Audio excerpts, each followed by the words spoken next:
Well, hello everyone.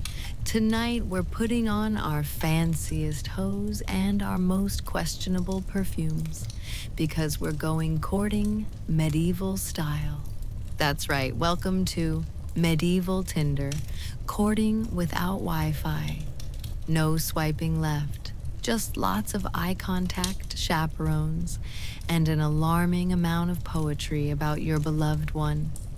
Let's get comfortable, ease into the feather stuffed mattress of our imagination, and drift gently into the confusing, sweaty, and occasionally romantic world of medieval love.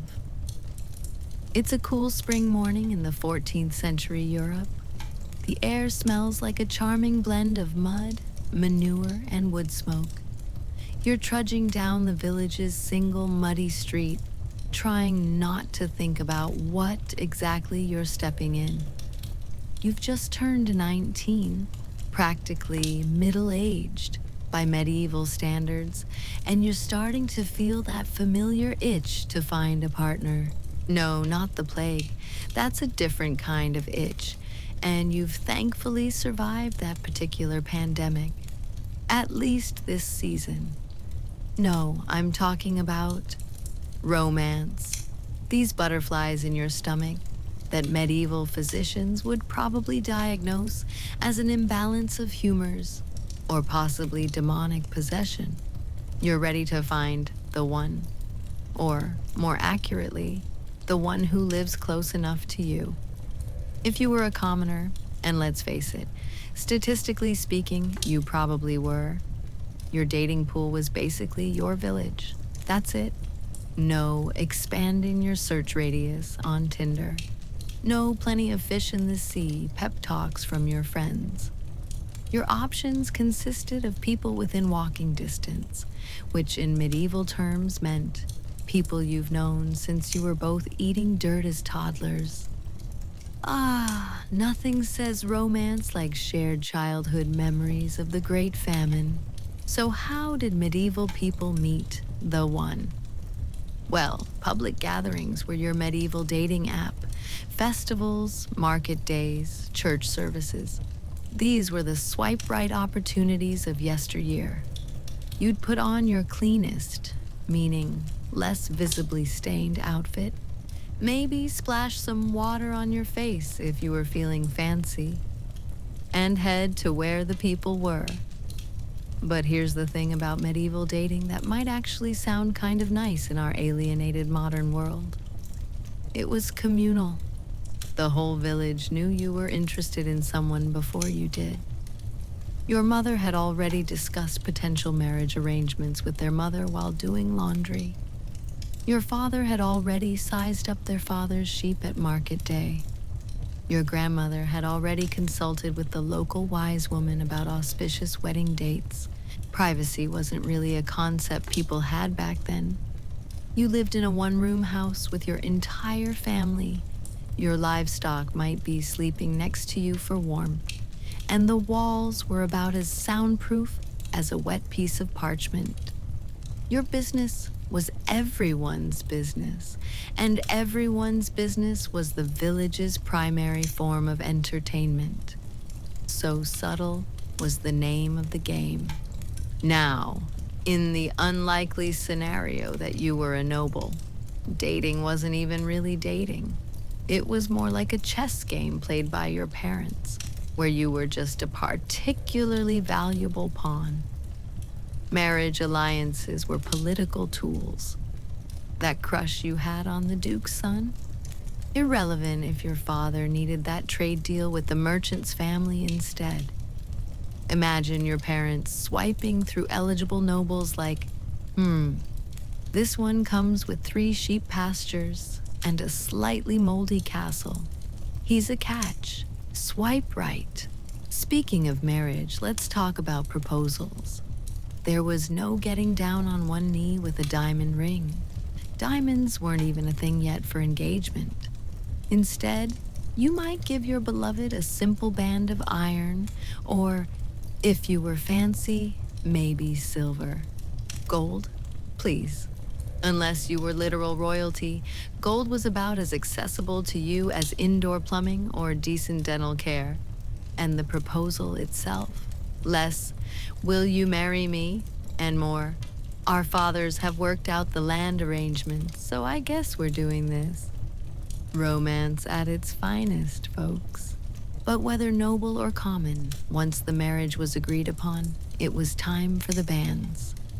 No, not banning the marriage, quite the opposite. Bans were public announcements read in church on 3 consecutive Sundays, basically giving the community a chance to speak up if they knew any reason the couple shouldn't marry. Like medieval background checks, but with more public shaming potential. If anyone knows why these two should not be wed, speak now or forever hold your peace wasn't just ceremony, it was practical. Maybe someone knew the groom already had a wife 2 villages over. Or perhaps the bride and groom were actually distant cousins. In a world without Facebook relationship statuses or Ancestry.com, these public announcements were crucial safeguards. Dating advice looked different too. Forget wait 3 days to text back, or don't order the expensive meal on the first date. Medieval dating advice was both more practical and more superstitious. For instance, young women might be told to place herbs under their pillow on St. Agnes's Eve to dream of their future husband. Or perhaps they'd peel an apple in one continuous strip, then throw the peel over their shoulder. The shape it formed on the ground would reveal the first letter of their true love's name. These superstitions were taken quite seriously, the medieval equivalent of checking your horoscope compatibility. The church naturally had plenty to say about proper courtship. Most of it boiled down to don't, with various degrees of fire and brimstone attached. Don't be alone together. Don't touch. Don't even think about touching. Definitely don't do whatever you're thinking about right now. Just don't. Parents offered practical guidance. He comes from good stock. His grandmother lived to 45. Or, her family hasn't had a case of leprosy in 3 generations. Bloodlines mattered, not in the snobbish noble sense, though that too, but in the will our children be healthy sense. Friends might help arrange accidental meetings after church or at the well. The medieval wing person was working with limited options, but they did their best. Oh, look, it's Margaret fetching water at exactly the time I told you to come fetch water too. What a coincidence. Let's imagine a typical medieval date, shall we? No restaurants, no movies, no Netflix. So, what did couples actually do together? Church was, ironically, a primary dating venue. Sunday services provided one of the few legitimate reasons for young people to be in the same place at the same time. The walk to and from church offered precious minutes of slightly less supervised interaction. Many a medieval romance blossomed in those brief walks, with families conveniently walking a few paces ahead or behind. Village dances and festivals were the medieval equivalent of clubs, minus the strobe lights, plus significantly more livestock. May Day celebrations, harvest festivals, saints' days. These were prime opportunities to see and be seen. You might join in a circle dance, your fingers briefly touching your beloved's as you weaved through the patterns. Scandalous. Work was actually a common date activity, though not by choice. Remember, survival required constant labor, so couples might find themselves threshing grain side by side or gathering firewood together. Nothing says romance like synchronized sickle wielding in a wheat field. But these shared tasks allowed conversation and cooperation, both good foundations for assessing compatibility. For the truly daring, a chaperoned walk around the village green might be permitted. Your younger siblings trailing behind, giggling every time your hands brushed against each other's. Your mother watching hawkishly from the doorway, somehow able to detect impropriety from 50 paces.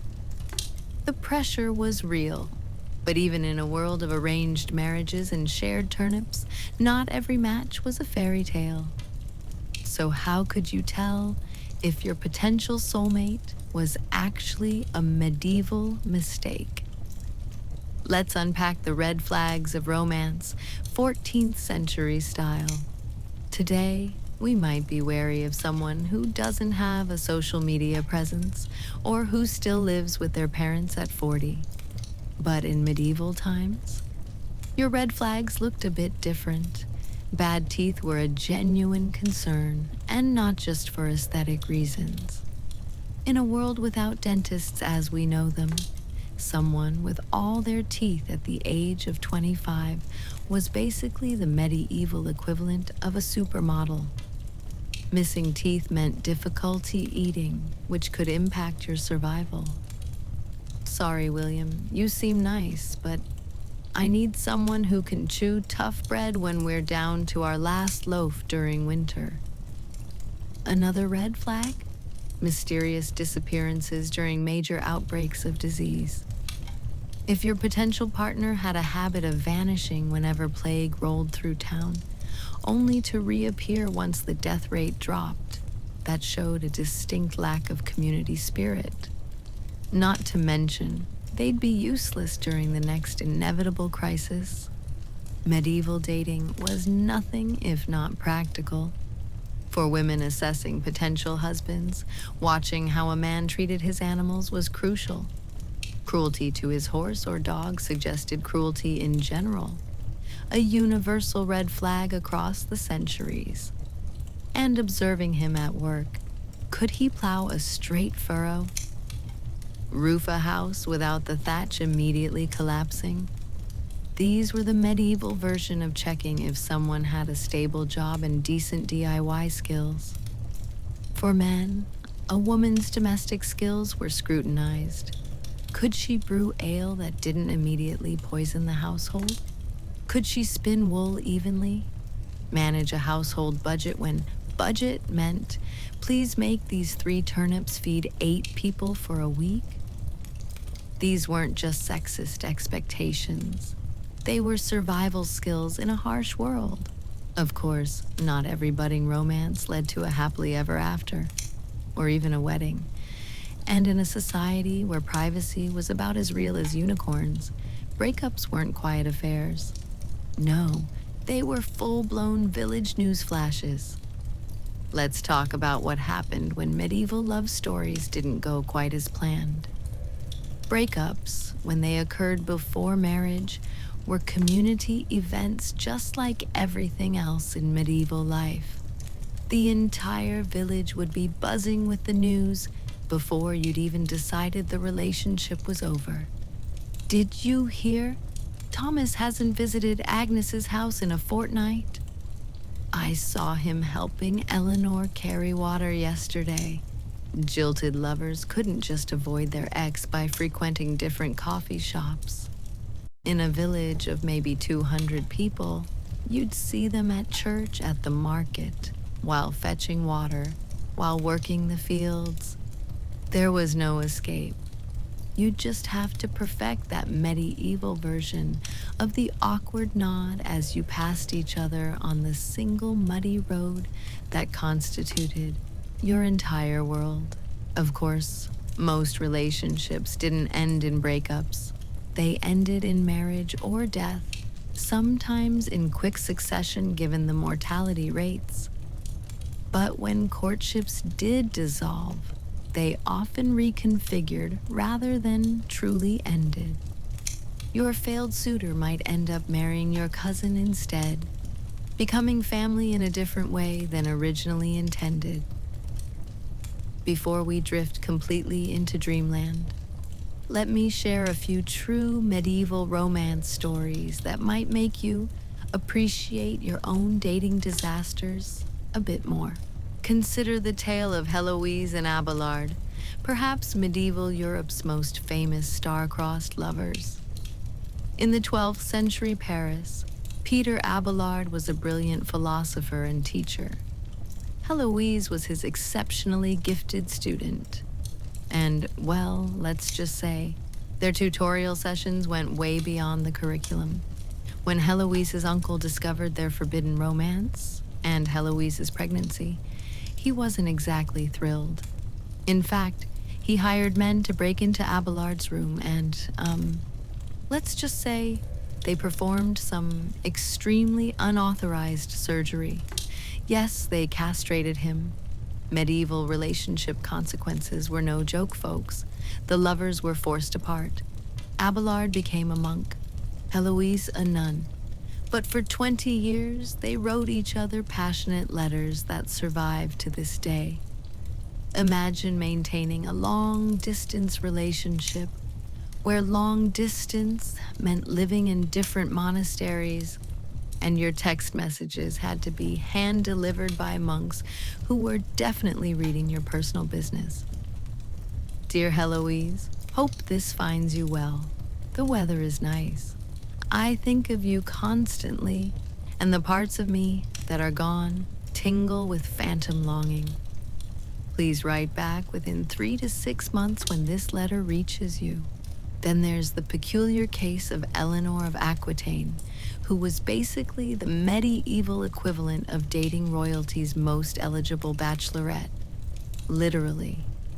At 15, she inherited the wealthy Duchy of Aquitaine, making her the most sought-after bride in Europe. She married King Louis VII of France first, but after 15 years and only 2 daughters, medieval royal dating failure number 1, no sons. They got their marriage annulled. 2 months later, and medieval ghosting was apparently a thing. Eleanor married Henry of Anjou, who soon became King Henry II of England. Imagine that awkward moment when your ex realizes you've not only moved on, but you're now married to his rival and political enemy. Eleanor essentially went from Queen of France to Queen of England in less time than it takes most of us to get over a bad breakup and stop drunk texting our ex. The punchline?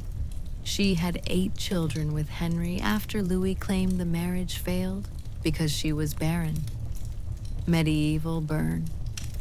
As we drift toward sleep, imagine yourself at a medieval spring festival. The air smells of wood smoke and fresh bread. Musicians are playing in the village square. You've had a small cup of ale, just enough to feel a pleasant warmth. And across the dancing villagers, you spot someone looking back at you. No smartphones to hide behind, no filters or carefully curated profiles. Just 2 people, connected by a glance that says more than any dating app conversation ever could. The moon is rising now over the thatched roofs, casting silver light across the village green. Someone has started playing a softer tune on their lute, and you're feeling your eyelids growing heavier, just like a medieval peasant after a long day of whatever it is medieval peasants did. Probably something involving turnips. Your breathing slows as you drift through centuries back to your cozy modern bed, where no one expects you to marry for political alliances or prove you can milk a cow before your first date. Sleep well, time traveler. May your dreams be free of plague rats and feudal obligations. Until next time.